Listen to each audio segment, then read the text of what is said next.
Bismillahirrahmanirrahim. Today our lecture is about reactions of alkyl benzene.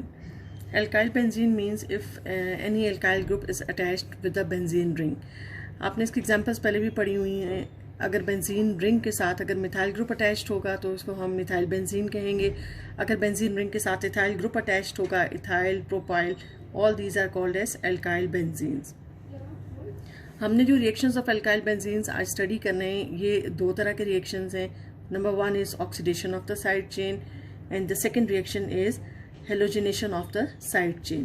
पहले हम first category को discuss करेंगे which is the oxidation of the side chain. Side chain, इसमें जो alkyl group है this is called as a side chain और उसके साथ हमारे पास एक बेंजीन रिंग अटैच्ड है. जब हम इसकी ऑक्सीडेशन परफॉर्म करते हैं तो उसमें जो सिर्फ अल्काइल ग्रुप है सिर्फ वो ऑक्सीडाइज होता है. Only alkyl groups are oxidise.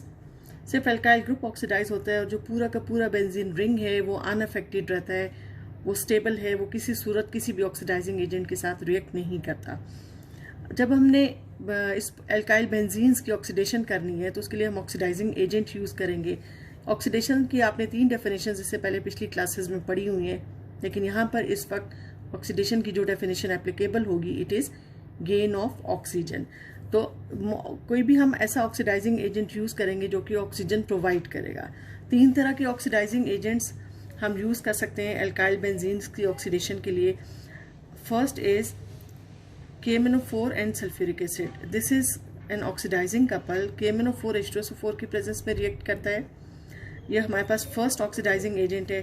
जो सेकेंड ऑक्सीडाइजिंग एजेंट है it is potassium dichromate and sulphuric acid. इन दोनों का मिक्सचर हम यूज़ कर सकते हैं. और जो हमारे पास थर्ड ऑप्शन है जो हम as an oxidising agent use कर सकते हैं it is dilute nitric acid. ये जो तीनों ऑक्सीडाइजिंग एजेंट्स हैं तीनों ऑक्सीजन प्रोवाइड करते हैं इस अल्काइल ग्रुप को और ये अल्काइल ग्रुप ऑक्सीडाइज हो जाता है और ये ऑक्सीडाइज होके कार्बोक्सिलिक एसिड में कन्वर्ट हो जाता है.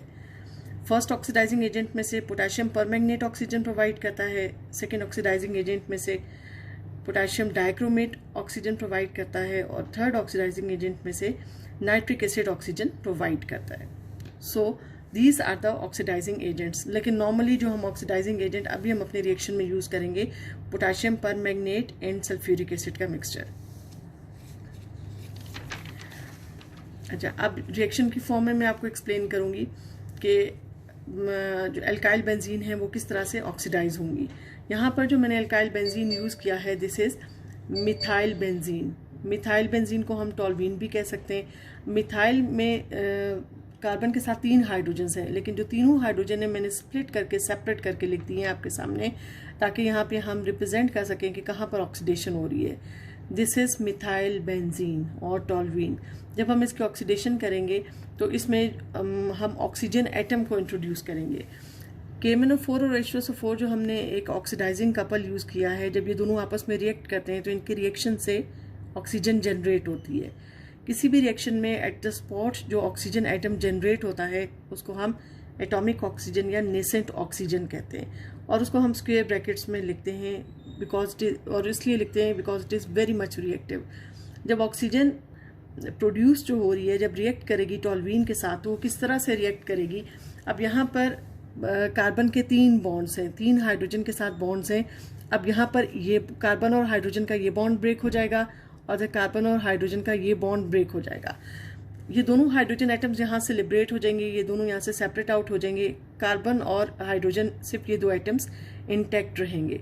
तो जो हम ऑक्सीजन इसमें प्रोवाइड कर रहे हैं इसमें 2 ऑक्सीजन एटम कार्बन और हाइड्रोजन के दरमियान अटैच हो जाएंगे. तो ये जो आपके पास पूरा ग्रुप है ये बेंजोइक एसिड में कन्वर्ट हो जाएगा.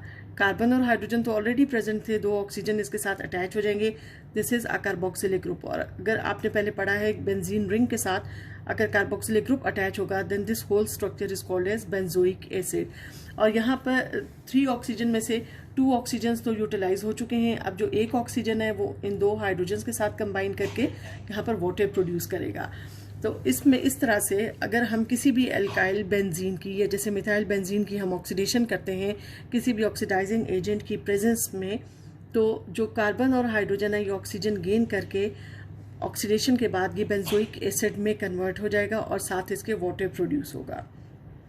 आपने एक बात का ध्यान रखना है कि मैंने आपको बताया था कि हम पोटेशियम परमैंगनेट और सल्फ्यूरिक एसिड यूज़ कर रहे हैं, लेकिन साथ यहाँ पर हमने कोई बेस भी यूज़ की है। OH आयन रिप्रेजेंट करते हैं किसी बेस या एल्कली को। KMnO4 और H2SO4 का जो मिक्सचर है, it is a very strong oxidising agent. ये इतना स्ट्रॉन्ग ऑक्सीडाइजिंग एजेंट है कि अगर हम सिर्फ अलोन इस मिक्सचर को यूज़ करते हैं तो पूरे स्ट्रक्चर के अंदर जहाँ जहाँ कार्बन और कार्बन बॉन्ड है, फॉर एग्जांपल ये कार्बन और ये कार्बन बॉन्ड, ये कार्बन कार्बन बॉन्ड ब्रेक कर देता है ये पूरा मिक्सचर। इसकी स्ट्रेंथ को या इसकी पावर को रिड्यूस करने के लिए हम इसमें थोड़ी सी कोई अल्कली या बेस ऐड कर देते हैं। तो हम कहते हैं कि हमने जो मिक्सचर यूज़ किया है, this is alkaline potassium permanganate mixture. इसकी वजह से कार्बन और हाइड्रोजन बॉन्ड की ऑक्सीडेशन होगी और वो बेंजोइक एसिड में कन्वर्ट हो जाएगा। अगर हम OH आयंस को यूज़ नहीं करते, कोई बेस या अल्कली यूज़ नहीं करते, तो इसके अंदर जितने भी कार्बन कार्बन बॉन्ड्स हैं वो ब्रेक हो जाते हैं और ऑक्सीडेशन नहीं हो पाती।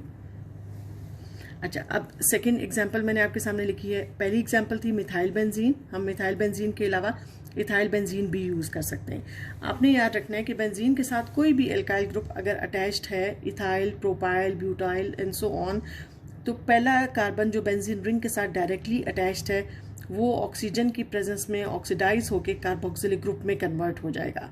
ये वाला जो कार्बन है जो कि बेंजीन रिंग के साथ डायरेक्टली अटैच्ड है, जब ये ऑक्सीजन की प्रेजेंस में ऑक्सीडाइज होगा तो ये कार्बन इस तरह से कार्बोक्सिलिक ग्रुप में कन्वर्ट हो जाएगा और ये जो पूरा मॉलिक्यूल है ये बेंजोइक एसिड में कन्वर्ट होगा।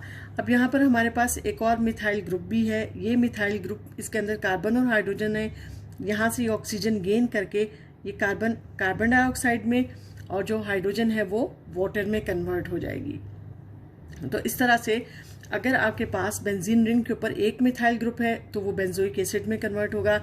अगर एक से ज़्यादा कार्बन एटम्स हैं और चेन लेंथी है, इथाइल है या प्रोपाइल है, तो वो कार्बन जो कि बेंजीन रिंग के साथ डायरेक्टली अटैच्ड होगा वो कार्बन कार्बोक्सिलिक एसिड में कन्वर्ट हो जाएगा और बाकी जितने भी आपके पास कार्बन एटम्स हैं वो सब के सब कार्बन डाइऑक्साइड और वाटर में कन्वर्ट हो जाएंगे। अब इसमें एक और एग्जांपल हम देखते हैं। पहली ऑप्शन में तो एक मिथाइल ग्रुप था, सेकेंड एग्जांपल में एक इथाइल ग्रुप था। अब थर्ड एग्जांपल में बेंजीन रिंग के साथ हमने दो एल्काइल ग्रुप्स अटैच किए हुए लेकिन दो डिफरेंट पोजीशन पर हैं। एक मिथाइल ग्रुप सपोज यहाँ पे फर्स्ट कार्बन एटम पे है और दूसरा methyl group fourth carbon atom पर है। जब हम इसकी ऑक्सीडेशन करते हैं तो अगेन एटॉमिक ऑक्सीजन की प्रेजेंस में जब ये ऑक्सीडाइज होता है तो यहाँ पे जो कार्बन एटम बेंजीन रिंग के साथ डायरेक्टली अटैच्ड है वो कार्बन कार्बोक्सिलिक एसिड में कन्वर्ट हो जाएगा और अगेन यहाँ पे एक और मिथाइल ग्रुप एक और डिफरेंट पोजीशन पर प्रेजेंट है, ये भी ऑक्सीडाइज होकर कार्बोक्सिलिक एसिड में कन्वर्ट हो जाएगा। तो इस तरह से ये जो हमारे पास एक कंपाउंड बना है, दिस इज अ डाइबेंजोइक एसिड। इसके अंदर दो कार्बोक्सिलिक ग्रुप हैं और इस कंपाउंड का जो स्पेसिफिक नेम होगा this is called as terephthalic acid. This compound is terephthalic acid. तो इस तरह से हमने जो ये रिएक्शन था फर्स्ट रिएक्शन, इस रिएक्शन में हमने ये स्टडी किया कि अगर हमारे पास कोई भी एल्काइल बेंजीन होगी, अगर मिथाइल बेंजीन है तो बेंजोइक एसिड में, अगर इथाइल बेंजीन है तो जो कार्बन बेंजीन रिंग के साथ डायरेक्टली अटैच्ड है वो बेंजोइक एसिड में कन्वर्ट होगा और बाकी चेन के अंदर जितने कार्बन एटम्स हैं वो कार्बन डाइऑक्साइड और वाटर में कन्वर्ट हो जाएंगे। और इसी तरह से हमने यहाँ पे ये कंक्लूड किया कि अगर मिथाइल ग्रुप्स अलग अलग पोजीशन पर प्रेजेंट है तो वो अपनी अपनी पोजीशन पर कार्बोक्सिलिक ग्रुप में कन्वर्ट हो जाएंगे। तो इस तरह से ये जो रिएक्शन थे these reactions were the oxidation of the side chain. इन सारे रिएक्शंस में सिर्फ साइड चेन अफेक्ट होती है लेकिन पूरा का पूरा जो बेंजीन रिंग है वो सेफ हो जाता है, वो प्रोटेक्टेड रहता है। अब हमारे पास है second category of reaction which is the halogenation of the side chain. Side chain again उसी तरह से मैंने आपको बताया कि ये आपके पास एल्काइल बेंजीन है और इसमें जो एल्काइल ग्रुप है उसको हमने as a side chain consider किया है।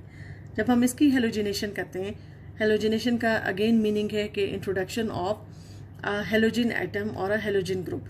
तो इसमें भी सिर्फ ब्रोमीन और क्लोरीन रिएक्ट करेंगे, बेंजीन एल्काइल बेंजीन के साथ फ्लोरीन और आयोडीन रिएक्ट नहीं करेंगे। अगेन रीज़न वही है कि फ्लोरीन का रिएक्शन विगरस होता है और आयोडीन का रिएक्शन बहुत स्लो है, नेग्लिजिबल है, ना होने के बराबर। ये जो रिएक्शन जब हम परफॉर्म करते हैं तो उसमें जो रिएक्शन कंडीशंस हैं, ये सनलाइट की प्रेजेंस में रिएक्शन होता है। सनलाइट को हम H के साथ भी रिप्रेजेंट कर सकते हैं। जब हम क्लोरीन के साथ एल्काइल बेंजीन को रिएक्ट करते हैं तो जो एल्काइल ग्रुप है उसके अंदर सब्स्टिट्यूशन होती है। सब्स्टिट्यूशन का मतलब है रिप्लेसमेंट हो जाती है हाइड्रोजन और क्लोरीन की। तो इस तरह से जो भी जब हम हेलोजिनेशन परफॉर्म करते हैं एल्काइल बेंजीन की, तो अगेन हमारा उसी तरह से बेंजीन रिंग प्रोटेक्टेड रहता है, बेंजीन रिंग हमारा सेफ रहता है। सिर्फ और सिर्फ जो हमारा एल्काइल ग्रुप है वो एल्काइल ग्रुप उसके अंदर रिएक्शन परफॉर्म होता है और उसमें चेंज आ रहा होता है। अब हम ये रिएक्शन देखते हैं किस तरह से होगा। मिथाइल बेंजीन के साथ रिएक्शन हमने स्टार्ट किया क्लोरीन के साथ in the presence of sunlight. एक क्लोरीन एक हाइड्रोजन की पोजीशन पर चला जाएगा और एक हाइड्रोजन एक क्लोरीन की पोजीशन पर आ जाएगा। तो यहाँ पे हमारे पास 2 हाइड्रोजन्स रह जाएंगे और एक क्लोरीन अटैच हो जाएगा।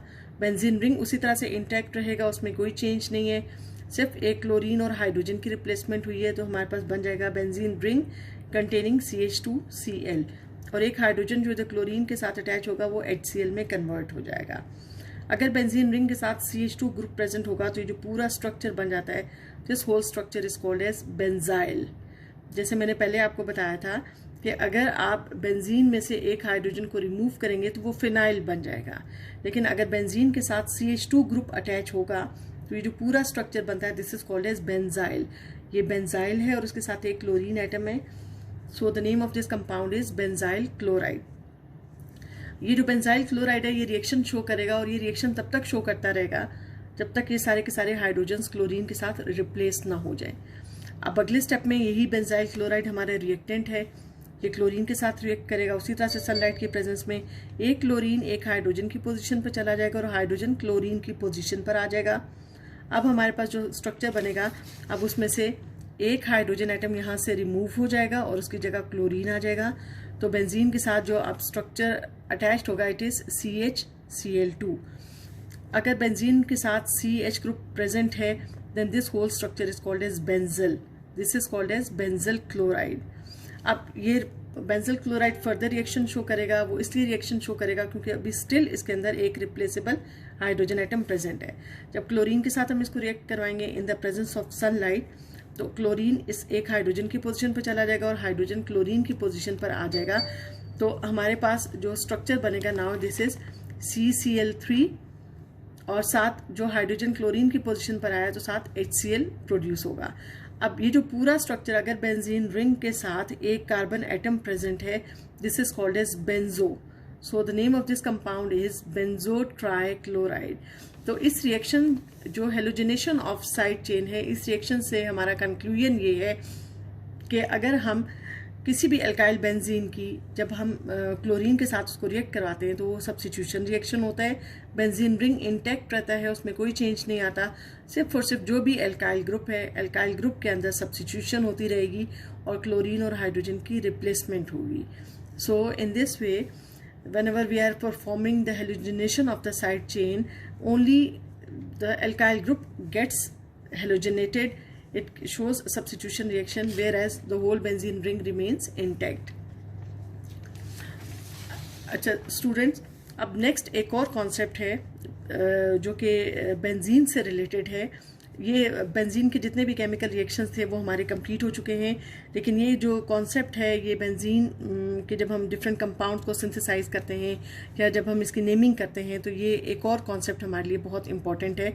It is introduction to ortho, meta and para positions in benzene. Benzene के अंदर अभी तक मैंने आपको ये बताया है कि हम सिर्फ जब नेम करते हैं कंपाउंड को तो उसमें नंबरिंग करते हैं 1 2 3 4 5 एंड 6, लेकिन अगर आपके पास बेंजीन रिंग पे कोई भी एक सब्स्टिट्यूएंट प्रेजेंट है जिसको मैंने जनरली X के साथ रिप्रेजेंट कर दिया है, किसी भी कार्बन एटम पर अगर एक सब्स्टिट्यूएंट प्रेजेंट है तो उसके जो 2 एडजेसेंट कॉर्नर्स बनते हैं या जो 2 एडजेसेंट पोजीशंस हैं उनका कोई नेम होता है, स्पेसिफिक नेम है, they are called as ortho positions. ये जो ऑर्थो पोजीशंस हैं इनके जो 2 नेक्स्ट कार्बन एटम्स बनते हैं उनको हम कहते हैं meta positions, Meta carbon atoms. और जहाँ पर आपका सब्स्टिट्यूएंट अटैच्ड है बिल्कुल उसके अपोजिट जो पोजीशन बनती है जहाँ पे कार्बन एटम प्रेजेंट है उस पोजीशन को हम कहते हैं पैरा पोजीशन। ये जो ऑर्थो पोजीशंस हैं, मेटा पोजीशंस हैं या पैरा पोजीशंस हैं, ये ओरिजिनेट होती हैं with respect to a substituent. Benzene ring के ऊपर जो सब्स्टिट्यूएंट है जिस भी पोजीशन पर प्रेजेंट है उसी के अकॉर्डिंगली ऑर्थो, मेटा और पैरा पोजीशंस ओरिजिनेट करती है। अब मैंने एक और एग्जांपल आपके सामने लिखी है जिसमें मैंने सब्स्टिट्यूएंट की पोजीशन को चेंज कर दिया।